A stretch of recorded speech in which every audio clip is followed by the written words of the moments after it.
Hola, buenas tardes. Estamos con la doctora Mayuli Morales Faedo. Es profesora investigadora de tiempo completo de la licenciatura en Letras Hispánicas en la UAM Iztapalapa. Está adscrita al área de investigación de literatura hispanoamericana. Es doctora en literaturas hispanoamericanas por el Colegio de México y especialista en estudios de la mujer por la misma institución. Ha publicado diversos artículos sobre literatura hispanoamericana del siglo XX y literatura en estudios especializados de la mujer. Preparó la antología latinoamericana pensada por mujeres, 3 ensayistas irrumpen en el canon del siglo XX, y coordinó el volumen del libro Ensayar un mundo nuevo, escritoras hispanoamericanas a debate. Profesora, ¿podría contarnos sobre su UEA que dio hace algunos trimestres de ensayo hispanoamericano? Ahí se habló en específico de la escritora Camila Enríquez Ureña. ¿Podría explicarnos por qué es considerada una de las intelectuales más importantes del Caribe en el siglo XX? Sí, bueno, hola. Gracias. Sí, Camila es una gran figura.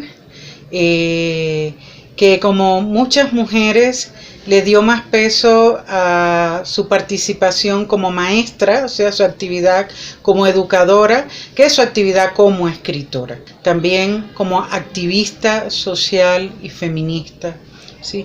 Viene, pues es de la familia de los Enríquez Ureña, como ya se nota por el apellido, es la hija más chiquita del matrimonio de Salomé Ureña y Francisco Enríquez, y bueno, pues perdió a su mamá muy niña, y sin embargo la figura de su madre tiene un peso en su vida y en la de todos sus hermanos. Salomé Ureña, además de ser una poeta, fundó el primer instituto de señoritas en República Dominicana, junto con el gran pedagogo, pensador, puertorriqueño y latinoamericano Eugenio María de Hostos. Entonces, bueno, la idea de la mujer preocupada por la educación es algo que está en su familia, y su mamá, pues al morir, le dejó pues a sus hijos, ¿no?, encargado de que la educaran, o sea, como ella los había educado. Desde muy niña pues aprendió a leer, muy chiquita, tuvo una educación clásica, leyó muy pronto a todos los clásicos, y fue a estudiar a la universidad, se doctoró en 1926 en pedagogía, justamente con las ideas pedagógicas de Eugenio María de Hostos, que siempre fue como una figura tutelar en la familia. Y Camila fue una mujer con gran conciencia social, a pesar de provenir de una clase muy distinguida en República Dominicana, digamos que venía del patriciado del siglo XIX. Fue una mujer con una gran actividad social, con una gran conciencia feminista. La familia no veía también que fuera a estudiar, porque ellos vivían en Santiago de Cuba, entonces ella se trasladó a La Habana para estudiar, ¿no? Y Pedro, el hermano, pues no estaba muy conforme de que anduviera tan jovencita sola en La Habana, ¿no? Pero al final regresa a Santiago, vuelve a La Habana, y desde los años 20 tiene una gran actividad cultural, feminista, ¿sí? Es una mujer que trabaja en diversas instituciones, de muchas maneras, como fundadora, como presidenta, como colaboradora, como fundadora también de revista, como fundadora de organizaciones feministas. Entonces, bueno, por ejemplo, es secretaria de la Institución Hispano-Cubano de Cultura, que Fernando Ortiz funda en 1926. Es una institución muy importante, pues ahí dieron conferencias María Zambrano, Gabriela Mistral, y la misma Camila Enríquez Ureña da una conferencia en 1939 que se llama Feminismo. Así que es una conferencia clásica realmente, muy lúcida, fue una mujer muy lúcida, e incluso su hermano, que tuvo la conferencia en las manos, se la dio a algunos amigos y le pareció que era lo mejor que Camila había escrito hasta ese momento, por la manera certera en que trata los problemas de la mujer y de la cultura y del lugar de la mujer. Bueno, allí pues dicta esa conferencia. También es fundadora del Liceum, ¿sí? El Liceo es una institución, una sociedad femenina que se hace para difundir la cultura, ¿sí? Ahí también se dieron muchísimas conferencias. Camila dio gran parte de sus trabajos son conferencias que daba, porque es un momento en que hay una gran conciencia de que hay que difundir la cultura, que hay que difundir el saber, y ella ahí pues tuvo un papel de lo más importante y fue presidenta, ¿sí?, del Liceo. También participó en la Universidad del Aire, que era un proyecto de universidad radial que había promovido Jorge Mañas, ¿sí? Y ahí pues dieron conferencia Mañas, Fernando Ortiz, Mirta Aguirre, Vicentina Antuña, y estaba ella. ¿Sí? A las mujeres del liceo, aunque no era su caso, estaban muy relacionadas con los hombres de la revista de Avance, que es una de las revistas más importantes de la vanguardia, porque estaban casados, muchas estaban casados con hombres de la revista de Avance. Entonces a los hombres, la revista de Avance le decía los hombres de las mujeres del liceo. Entonces, los hombres del liceo. ¿Sí? Entonces sí había una gran colaboración, y bueno, pues con intelectuales de la talla de Fernando Ortiz, que es el gran estudioso de las culturas negras en Cuba, que también pues tuvo como secretaria Lidia Cabrera, ¿sí? Entonces fue un momento de difusión, y la idea de que salía una clase universitaria por el radio, que es muy bonito.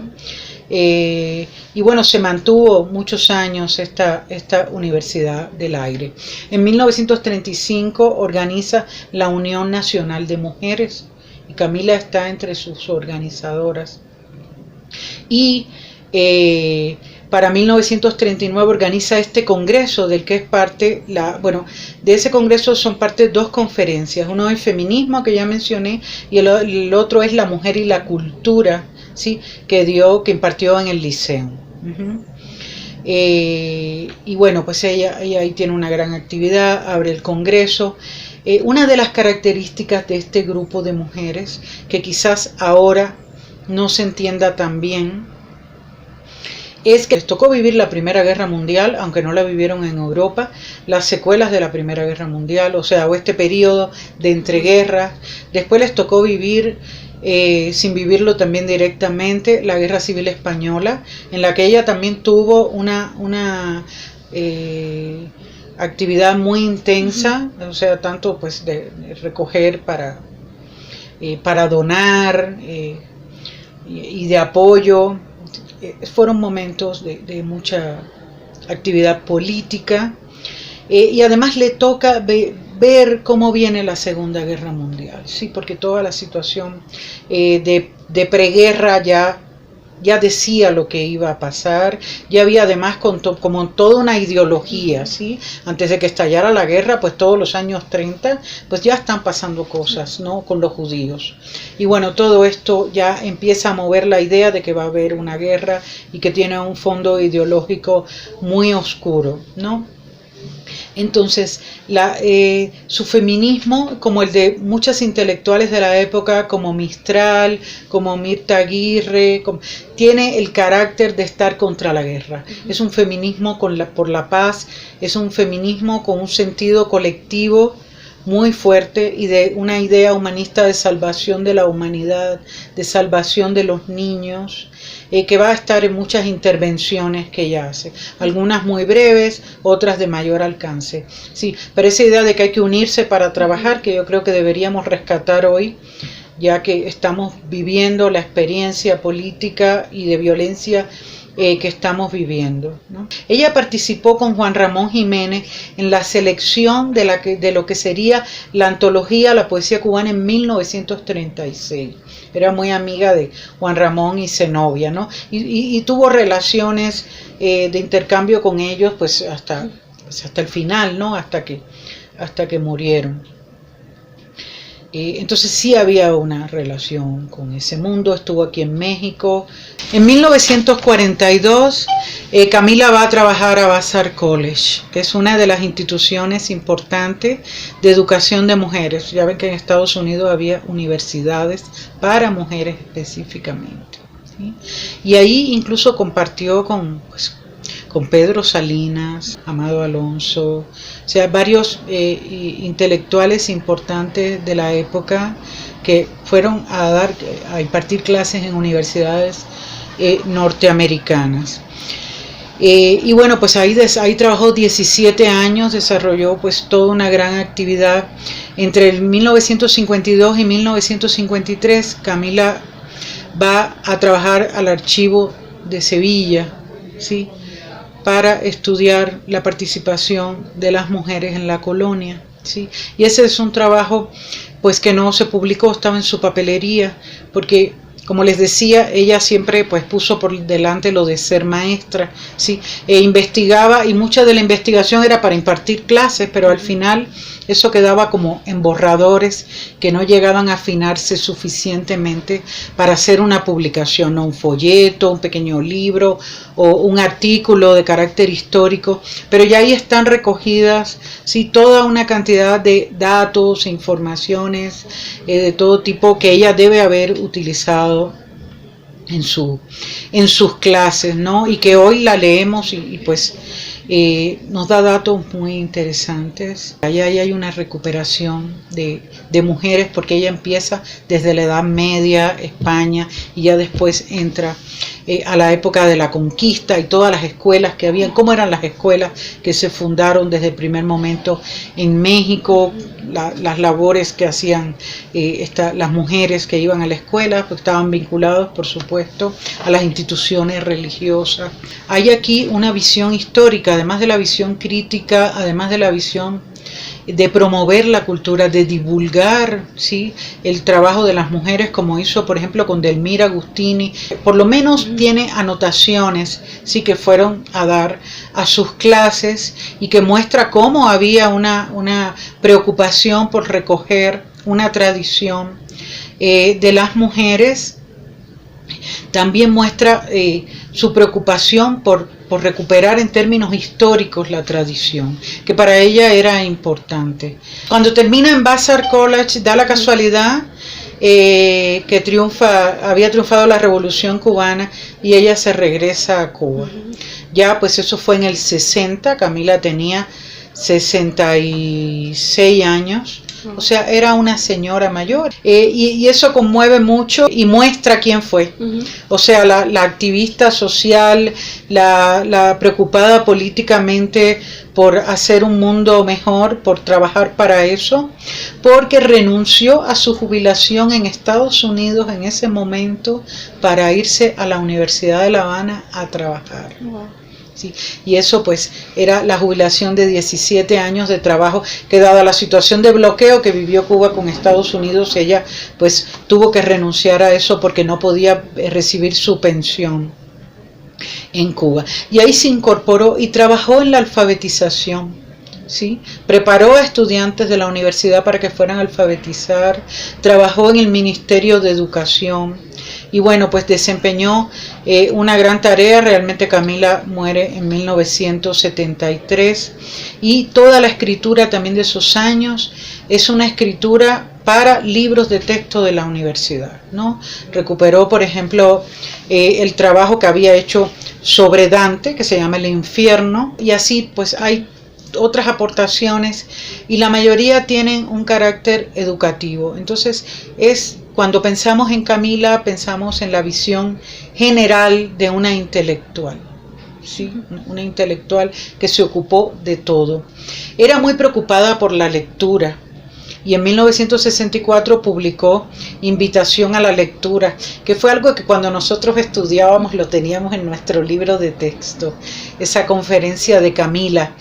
Y llegó a impartir, por ejemplo, en el liceo, en 1935, como parte de la actividad que ella realizó académica y de difusión de la cultura, dio 24 lecciones sobre apreciación literaria. O sea que era un tiempo que ella dedicaba a eso, y se cobraba algo muy módico en el liceo, se cobraba $1 por curso. Sí, por persona, o sea, ¿cuánto valdría $1 en esa época? También dio 8 lecciones sobre mujeres en la colonia, que fue la investigación que hizo en el Archivo de Indias de Sevilla y dio un curso sobre lectura expresiva, ¿sí? Y sobre el efecto en la lectura, o sea, el efecto que produce la lectura. Dicen que en sus clases ella leía mucho, ¿sí? Y de hecho traducía directamente, porque los textos los iba leyendo del original y los iba pasando en ese momento pues al español para los alumnos, ¿no?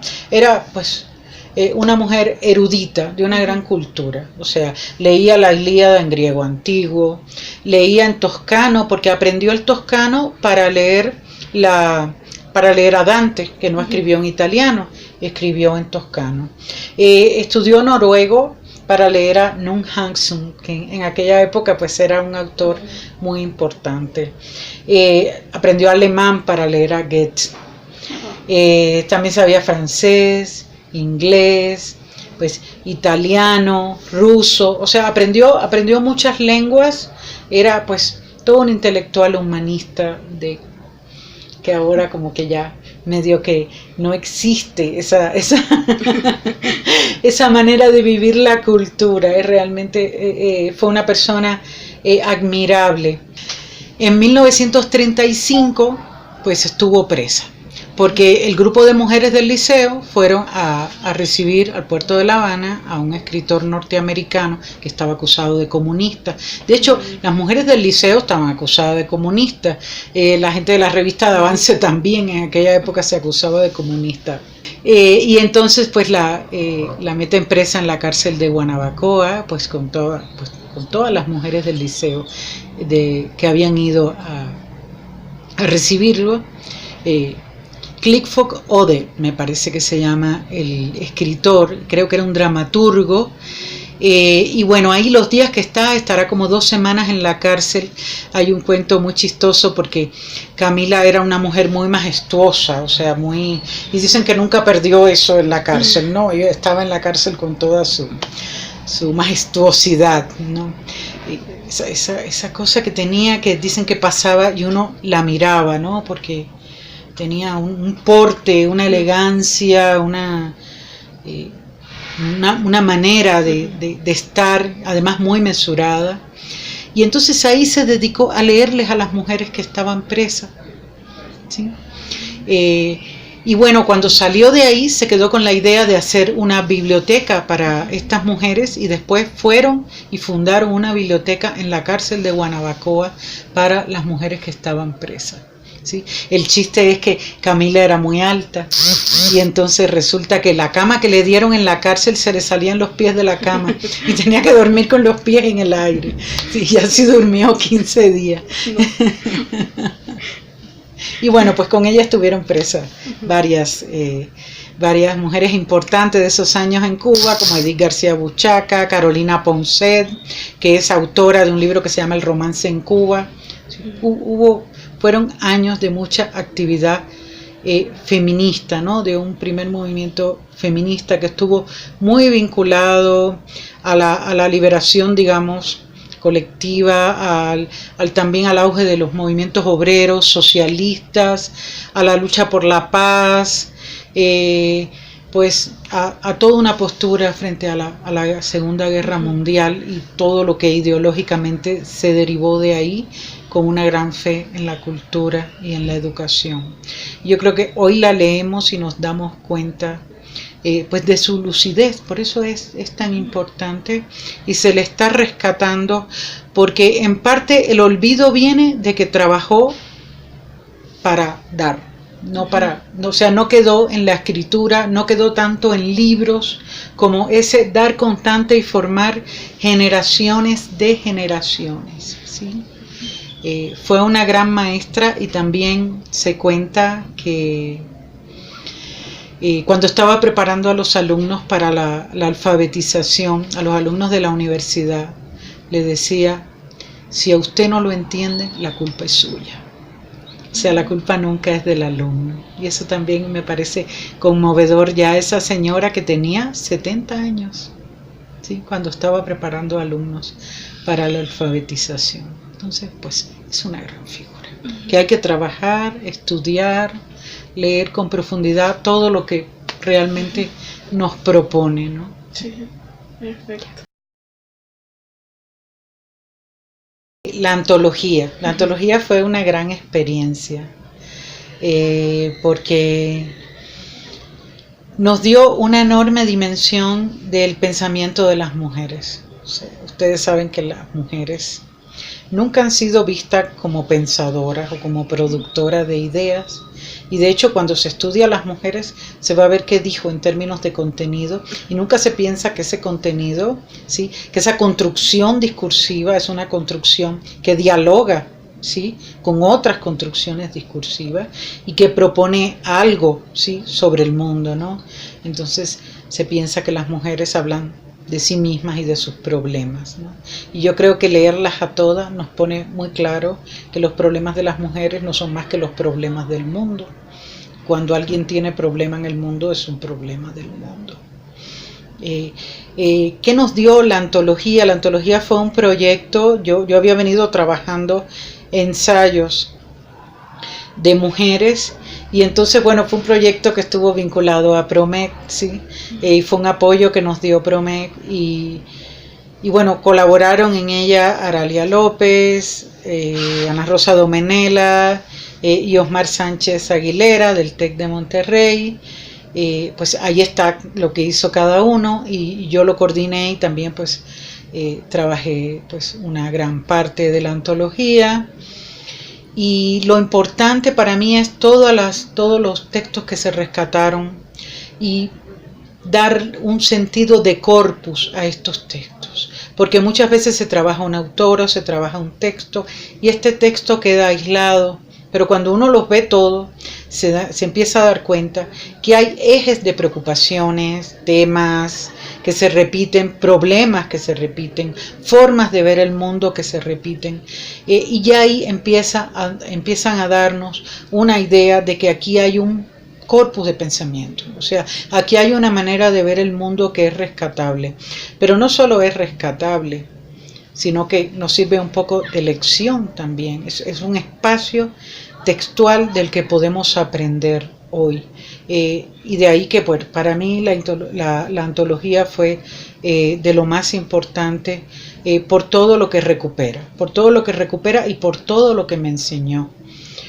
porque uno lee a un autor y más que analizarlo, uno aprende. Uno primero siempre tiene que aprender. Después analiza y se da cuenta que hay cosas que se están repitiendo, que hay toda una serie de problemáticas sobre las que nos están llamando la atención. ¿Sí? Pero sobre todo uno aprende de una mirada del mundo que ya un poco se ha perdido para uno, porque estamos hablando de las escritoras que están ahí, las ensayistas. Son gente nacida entre 1885 y 1930. O sea que vivieron ya una manera de ver el mundo que es un poco lejana para nosotros y para ustedes más. Pero nos ayudan a entender ese mundo, nos ayudan a entender una serie de valores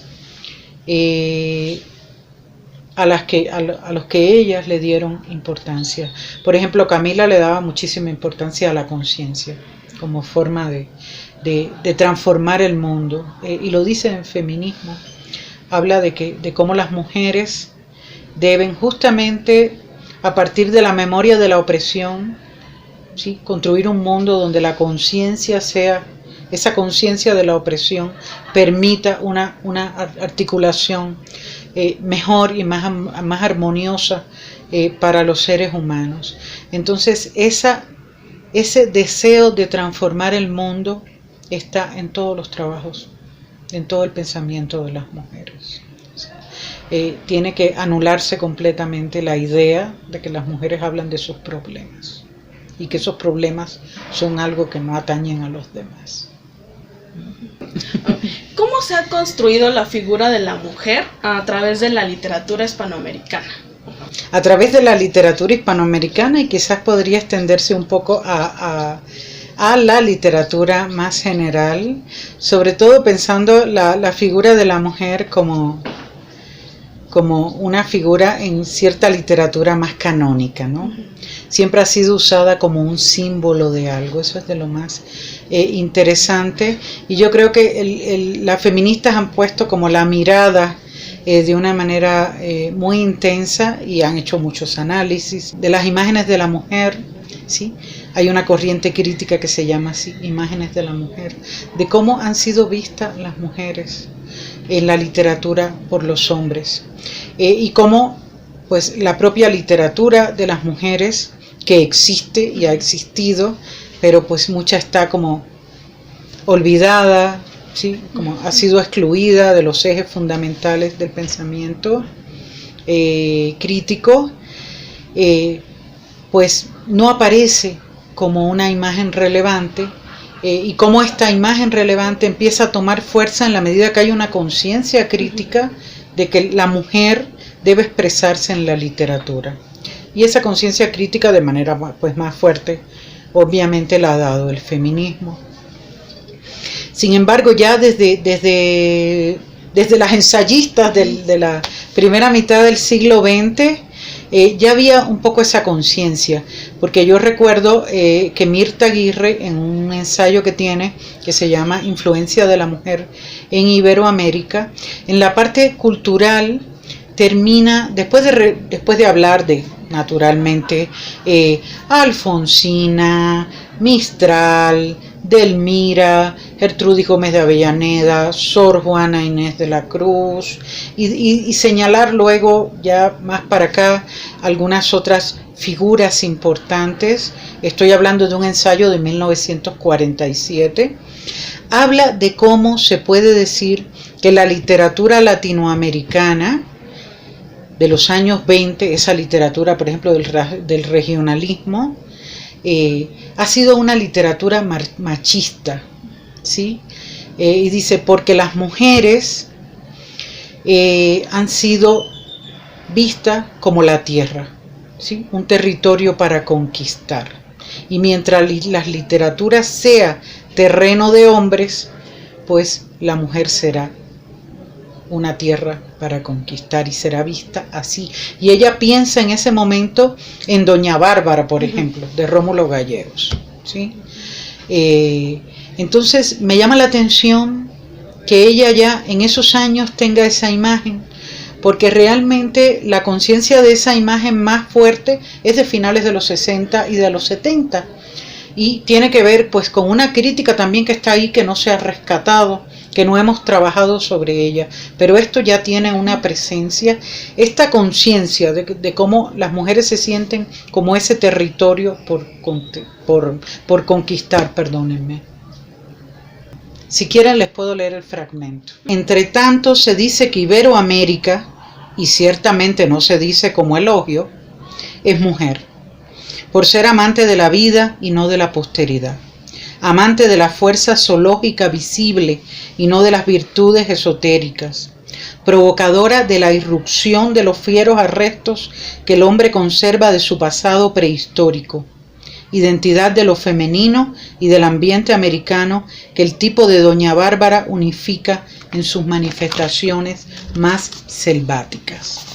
Después, en esta obra, Guiraldes, Rivera, Gallegos y Casas, Fernández, Azuela, Alegría, lo semibárbaro americano, bravía manera de ser impuesta por ese mundo sin ley, primitivo, de reinado de la violencia y de la supremacía física que es aún nuestra porción continental, ha hecho de la mujer en la literatura una sombra opaca, en segundo término, dentro de un mundo artístico dedicado al apresamiento de un paisaje gigantesco en el que el varón se debate acorralado por las fuerzas naturales, la soledad espiritual y la pugna enconada con sus hermanos y consigo mismo.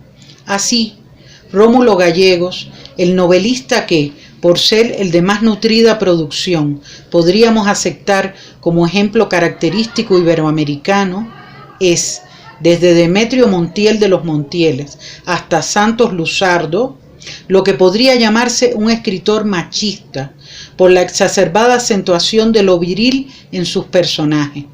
Hecho lógico, sí, como algunos creen, todavía Iberoamérica es mujer, esto es tierra de conquista. Creo que la literatura de mujeres, como se va presentando y se va desarrollando, ha permitido que cada vez más las mujeres se liberen de esa censura y puedan hablar también de lo que necesitan hablar, puedan construir esos mundos ficticios que necesitan construir y decir lo que necesitan decir, problematizar pues ¿sí? Los dramas que vivimos desde esa perspectiva, que muchas veces pues han sido posturas minimizadas, subvalorizadas, por además una cultura de la guerra y de la violencia, como dice Mirta, donde lo sentimental, los afectos y todo ese tipo de expresión del sufrimiento, ¿sí? Pues se puede convertir en un obstáculo para seguir la lógica de la guerra, ¿sí? Y seguir la lógica de la nación. Y yo creo que pues las últimas décadas se ha abierto todo un panorama que va de decir muchas cosas acerca de las mujeres, que además somos sujetos históricos y somos sujetos cambiantes, ¿no? Y tenemos también cosas violentas que decir de lo que somos y de cómo vivimos el mundo y de cómo también nos sentimos, porque somos seres humanos, ¿no? Entonces, cada vez yo creo que hay una literatura que se acerca más a esto. También Victorio Campo decía en La mujer y su expresión que todos tenemos un chelín, y eso lo toma de Virginia Woolf, aquí atrás, ¿no? Y que uno le mira el chelín al otro, ¿sí? Entonces que los hombres siempre han vivido mirándole a las mujeres su chelín, pero que les tocaba a las mujeres ahora mirar al del hombre, cosa que a los hombres no les gusta, por supuesto, porque no siempre uno queda bien parado de que lo miren así, ¿no? Entonces, pues ella dice, es hora de que nos miremos unos a los otros y podamos, pues, abrir estas perspectivas que nos devuelven a veces una mirada que no es tan agradable.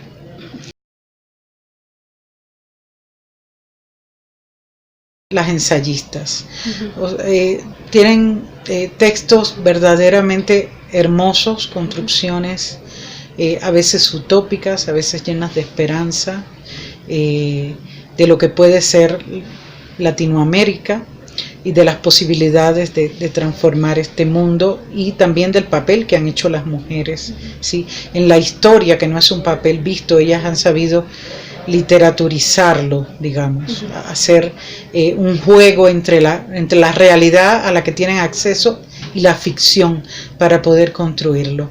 En ese sentido les recomiendo Influencia de las mujeres en la formación del alma americana, de Teresa de la Parra, que es un texto muy lindo. Les recomiendo Feminismo, de Camila Enríquez Ureña. Es un texto maravilloso porque por el tipo de análisis que hace del lugar de las mujeres, porque sale del asunto de la identidad y lo que hace es recorrer el lugar que tiene la mujer a través de lo jurídico, o sea, cuál es el lugar de la mujer, ¿sí? Según la ley, y según la ley el lugar de la mujer es siempre un lugar de sujeción, ¿no? Y va recorriendo esto y va también construyendo la idea de qué es lo que es el feminismo, ¿no? Y de cómo el feminismo es un acto que viene, es una construcción, es una actividad, es un movimiento que viene de las obreras y de las mujeres explotadas y no de las intelectuales. Eso es algo que tiene Camila Enríquez Ureña muy claro. Bueno, y léanse otras ensayistas más que están en ese libro. Tiene textos muy buenos. Les recomiendo a Clarice Lispector porque me encanta Clarice Lispector, ¿sí? Y hay otras autoras como mucho más reciente que pueden leer y que a mí me encanta Guadalupe Nettel. Me gusta la fuerza ensayística de Rosario Castellano, para seguir hablando de México, que me parece grandiosa. Y bueno, pues hay otras autoras más que ya otros recomendarán. Muchas gracias por acompañarnos. Le agradecemos mucho a la doctora Mayuli por su tiempo y su gran conocimiento sobre el tema de la mujer. Y bueno, eso sería todo. Hasta pronto. Hasta pronto. Gracias. Gracias a todos, al Cecil. que ya han demostrado durante muchos años, pues cómo pueden coordinar un evento y con la calidad que lo hacen. Todos los años hay un grupo que se gradúa y la verdad lo hacen muy bien, muestran mucho oficio, mucha creatividad. Es muy lindo verlos así. A mí que me toca verlos en primer trimestre, dando conceptos de análisis, los veo niños con sus caras de niños que ustedes no se imaginan. Porque mientras más años uno cumple, más niños los ve. Y ya los veo ahora y son adultos y es muy lindo para uno. Gracias.